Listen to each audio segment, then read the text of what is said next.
Alright guys, so I got a couple missions here to play through, but this is going to be, at least as of right now, the final mission of Steep, or final Let's Play episode of Steep. And I want to just basically break it down, talk about the different aspects of this game, what I like, what I don't like. I also just realized that this is a mission that I have to just take my own route, and I kind of fucked that up. Oh, I also just realized that I'm playing it completely wrong. Okay, scratch that.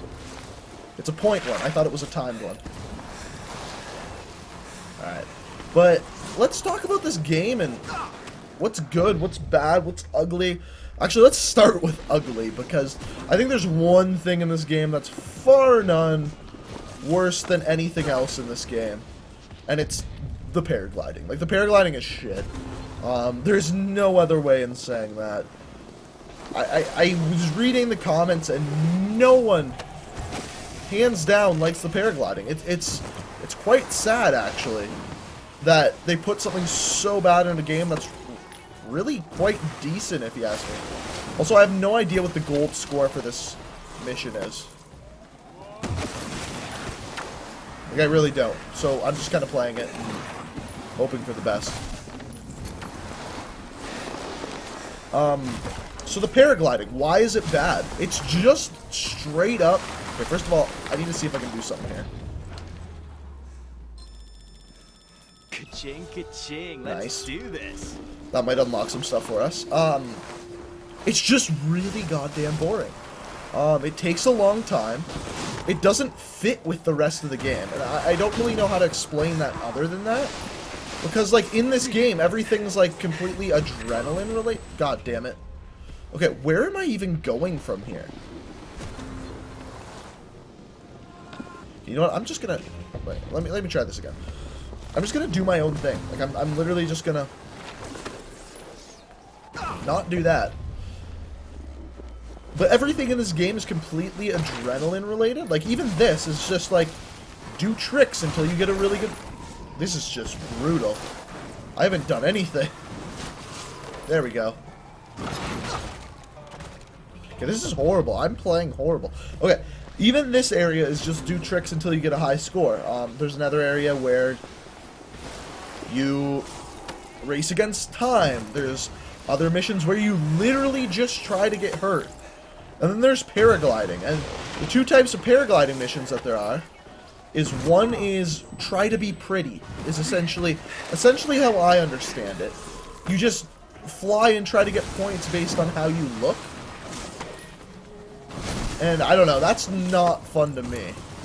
It may be fun to some of you, but it's definitely not fun to me. Also, how am I only at a 1x multiplier? I just realized how long this mission is. Let me check something here. This mountain, this area is hella long. Okay, let me... 6,000. Okay, we can do that. I want to see how far I have to go. I'm not even going to worry about really score this time.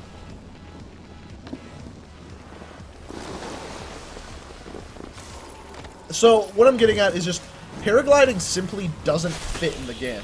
There should be a double. So, like, I really have nothing against it, other than it's completely boring. So, take that out of the game, and how does the game play? Good! Like, actually, the controls are pretty solid. I do have troubles with them sometimes, especially when it's things like having to be very precise with the wingsuiting. Also, I'm still at a 1x multiplier. I don't know how to get more points in this area. I did a double fucking backflip and I'm not getting points, so I don't know.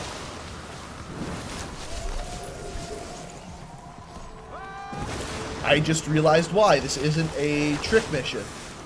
It's a cross-country mission. So, yeah, we're not going to get very many points for doing tricks.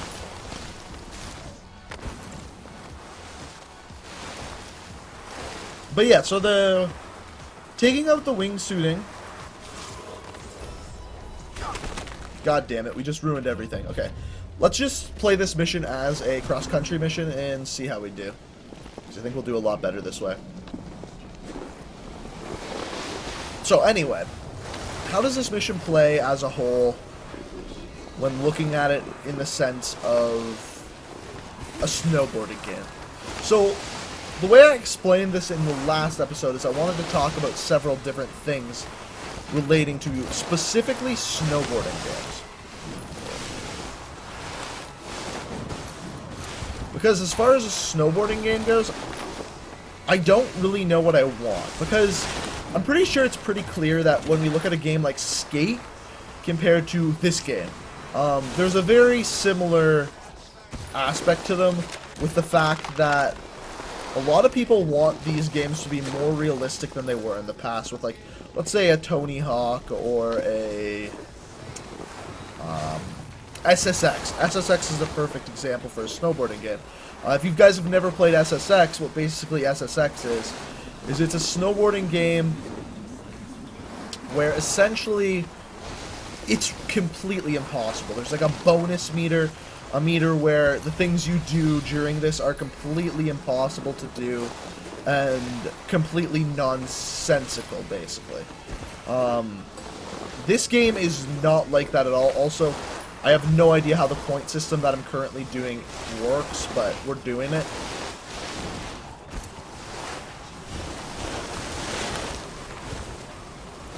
And this game is more like a Skate, a snowboarding version of Skate. Let's explain it like that. And that's alright, I guess. But it also takes some of the fun aspect away from it. We see this in first-person shooters, actually. Quite frequently in first-person shooters, in fact. When we look at the whole Call of Duty versus Battlefield thing. Call of Duty, we've got... In Call of Duty, we've got a more arcadey version of a shooter game. In Battlefield, we got a more realistic, larger team-based shooter game that's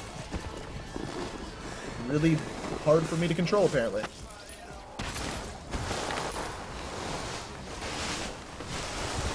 And it creates a difference, and it creates two different types of shooter games.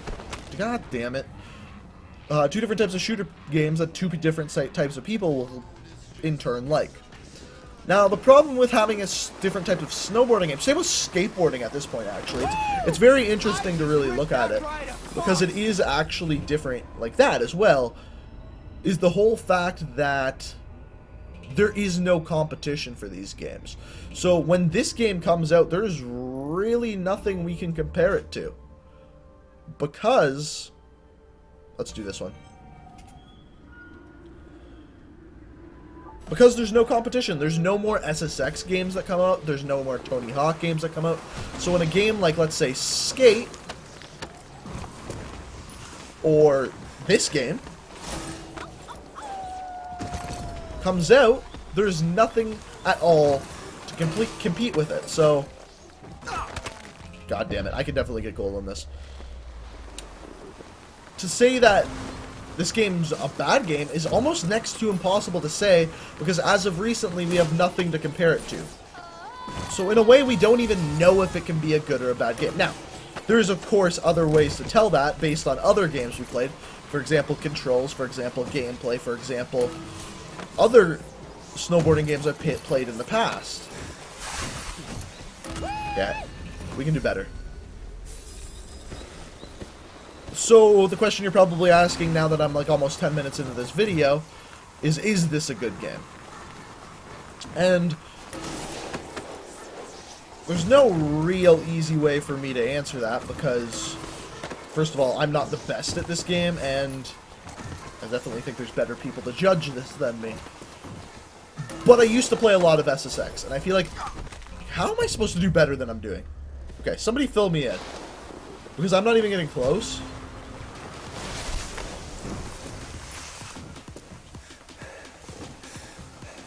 So am I missing something? Okay, first of all, I'm going way too slow. Let's start that again.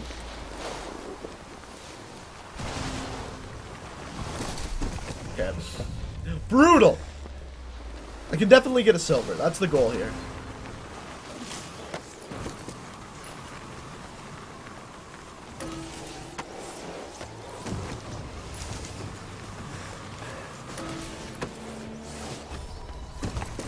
Okay, so there we go. We got a 2 times multiplier. I just butchered the hell out of that. So, let's look at this game right now. When we go off these jumps, there's really only one thing I can do. I can do a grab, I can do a flip, anything like that. But like I said before, it's somewhat realistic. Like, people can do this shit in real life. And then we look at a game like SSX, and the stuff in that game is completely impossible. What is better? I don't know. But I think I had more fun playing a game like SSX. And here's why. Video games are a way of escaping what reality is. So to get a game that's almost reality-based isn't quite as fun. Now, of course, there's games that will rival this theory, one of them being Skate, which is directly comparable to this. When I play Skate, it's the difficulty that makes it interesting to me, not the, Okay, maybe I can't get a gold on this one. I thought it would be easier, but clearly I'm wrong. But we got a bronze, and we got this one right here. This is a ski cross one. I actually don't know how this is going to work, but we're going to do this. I guess I should use skis if it's telling me to use skis. But let's talk directly about Steep now, compared to, let's say... Actually, let's just not compare it. Let's just talk about it as a game. So graphic-wise, good. I wouldn't say great. I definitely wouldn't say great. Especially compared to what they showed us at E3. I would say good. Not great. What about gameplay-wise? I would say alright. We definitely had problems with controls. We're even having them right now as we speak with the whole skiing thing. In fact, I think I'm going to get stuck here because of them, yeah. So there is that problem. And then there's the wingsuiting. The wingsuiting is great, and I think it's almost... I think they did it actually perfectly, because I was going to say it's almost too easy, but it's not. There's still... They made it difficult, or easy enough to control where they can make ridiculous missions where you're literally flying through a cave. Beatable. I mean, I can't beat them. But they're good. And then you get to the opposite of that, where the controls you have for paragliding, and you're completely useless. So there's both extremes for different sports. Now, as an experience, there's absolutely no story to this game, and I feel like this is where the realisticness of this game really made Steep suffer. Because if you have a completely fake game, you can make a ridiculous story. You can, if you've ever played SSX 3, that was the one I played for the most part. There's a story in that game because it's completely unrealistic. And because of that, I think it makes it more interesting. And nice. We got a gold. So, what I'm getting at is it's almost next to impossible for me to say there should be a story, because when I think about it, I think, okay, if there should be a story, what should the story be? And normally for a game I can do that. Like for a game like Fallout, I can 100% do that. There's no question about it. I can be like, well, they should have done this, this, and this differently, and yada, yada, yada. For this game, I'm struggling. And then there's the paragliding missions. And the paragliding missions took a lot of the fun away from it. Like, for example, this mission right here. 25-minute long mission. 15 if you go quick. I'm not fucking doing that. It's too much of the same thing at once, so I don't like that. And then there's the exploration in this game. And let's talk about the exploration real quick, because when I hit level 25, which is top level, I got a helicopter, which can technically take me anywhere in the game, right? Now, the problem with this is it only sometimes shows me where I should be going. Like, for example, it showed, right here, it showed me that there was a landing zone that I could go to and get some more missions. However, as you can see right here, I have 7 of the 11 drop zones unlocked, and when we zoom in, it doesn't show me where the other ones are. It just doesn't. They're not there. Like, there's nothing really I can do about it. They're just not there. So, like, what do I do? I don't really know. Like, I could just go and land the helicopter somewhere and hope that there's a landing zone. What I'm actually going to do is try to land it on the bridge, because that would be cool. Can I do it?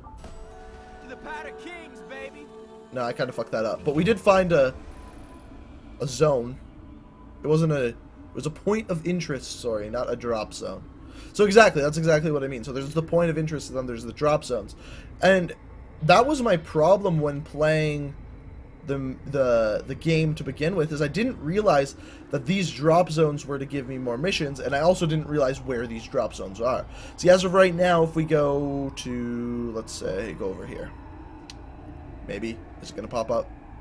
Okay, apparently it's not going to pop up. There we go. So this one I have 15 of 15 challenges.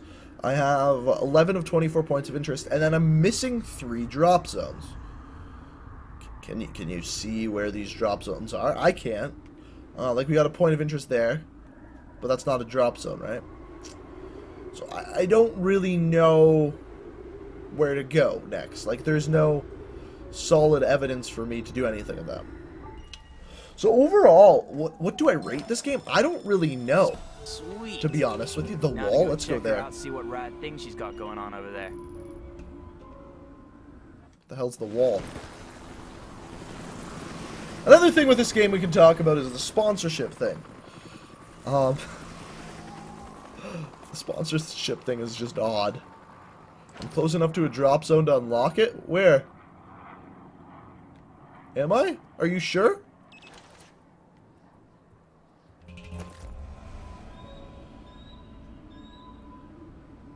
I am? Oh, so that's a paragliding mission. I don't want to do that.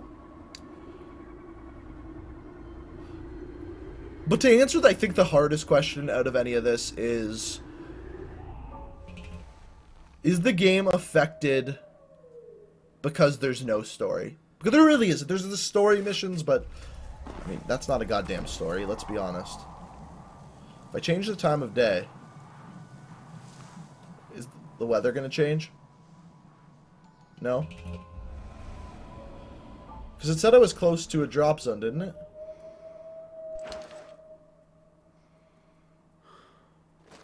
I don't know. And I think it is affected, if I'm going to be honest. I think it would have been beneficial to the game to, I don't know, have something. Have a rival. Have some sort of story put into the game, because it almost seems lazy that they didn't. I think that's my problem with it. It almost seems lazy that they didn't. So, yeah, that's what I'd like to see. I would like to see more of a story about it. Because when we started the game, I don't know why I'm landing the helicopter here. See, look at that. We found a point of interest. What if I land right here? We didn't find anything. Yeah. The thing is, so the way I remember SSX3 doing their story was basically you could travel from mountain to mountain just on your snowboard, and they kind of laid it out for you, and it was easy to do so. Oh, here we go. And like I can do that, Let's go tear it up over there. too here by doing this, right? Like oh, there's another one right there. Rock and roll, a new playground. So like I'm doing, like getting all this stuff by just exploring, right? But in the other game it seemed more fluid, and it seemed like I was supposed to be doing it because it was part of the story. I was progressing, I was becoming better. This one, it was just randomly unlocking missions throughout the thing. That's how it felt to me. And whether that's the way it was or not, I don't necessarily think so, but... And then the best way to navigate missions is this right here, so that's another part of it too, right? Now that being said, I think this game really does play best when we were doing the free explore missions, right? Like we were doing these free explore missions where it just said get from point A to point B, you don't really have time, you just gotta get to the checkpoint, and you don't have to follow anyone, it's nothing like that. I really enjoyed that because that then gave us a chance to be like, okay, there's a drop zone here, I'm going to unlock that. There's a drop zone there, I'm going to unlock that. I mean, this scenery we're looking at right here is really freaking beautiful. Like, look at this. We're in the middle of the goddamn sunset wingsuiting. Like, that's pretty badass. Pretty much as badass as it gets. So how do I rate it out of 10? I think that's going to be the hard question. The real difficult one to answer because I don't really know, to be honest with you. On one hand, it's a cool looking game that we can't really compare to another type of game that has pretty decent controls and a good leveling system. And then on the other hand, that was hilarious. And then on the other hand, we've got a game that sometimes behaves completely poorly, aka Paragliding, that has no real story, and not really great multiplayer. Like, even in, I remember in SSX 3, when you would race in multiplayer, it would start you all at one location, and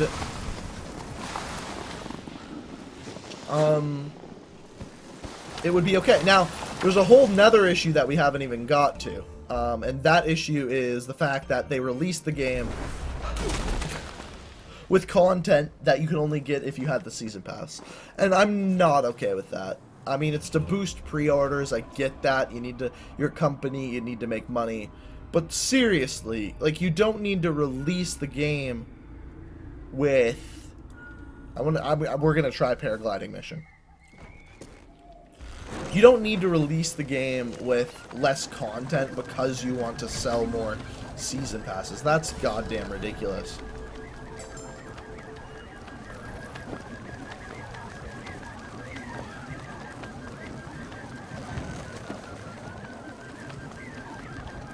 And then, like I said, there's the paragliding that really, really pisses me off. That it appears like we just fucking crushed the gold medal for. Don't ask me. But yeah. Is the game good? Yes. Is it worth spending the money on? Yes. Could it use a story? Abso-freaking-lutely. Was it worth the Let's Play? I don't know. You tell me. Let me know what you think of the game down in the comment section below. We just got a gold medal on a paragliding mission. I think that is the perfect way to end off this Let's Play because I never played the paragliding missions. But thank you so much for watching. I really hope you enjoyed this Let's Play, and if you did, it'd be fantastic if you could hit that like button. Let me know some games you want me to play next because I don't know any good games coming out till the middle of January. So yeah, let me know what you want to see. I hope you enjoyed this Let's Play. Thanks for watching. Let me know what you thought of this game. I liked it overall. I think it was just really missing a story, and get the fuck rid of the paragliding. That's really the only thing I could say. Out of 10, 6.5, maybe 7. 7.5 if you take away the paragliding. 8.5 if you add a story. And 9.5 if you add multiplayer. There's my review of the game. But I hope you enjoyed. We just crashed into a tree. And until next time, peace out.